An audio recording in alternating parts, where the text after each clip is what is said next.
আসসালামু আলাইকুম সবাইকে। আজকের ভিডিওতে আমি দেখাবো কিভাবে সালমনে মারিনাতো করতে হয়।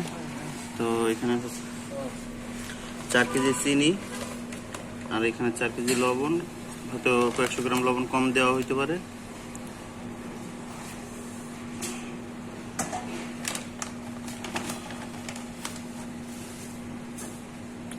আর এটা মারিনাতো করার সময় এটা কতদিন রাখতে হবে? আসসালামু আলাইকুম। এর আগে আপনাদেরকে দেখিয়েছিলাম কিভাবে সালমনে মারিনাতো করতে হয়। তো এইভাবে করে 2 দিন না আরেকদিন রাখা ছিল, এটা 2 দিনের মতো রাখা ছিল। তো এখন এটা থেকে বের করা হবে, বের করে লবণ এবং চিনির মিশ্রণ থেকে বের করে ধোয়া হবে, তারপরে এটা স্লাইস করে কাটা হবে পাতলা করে। তো তারপরে পরিবেশনের জন্য টেবিলে পাঠিয়ে দেওয়া হবে।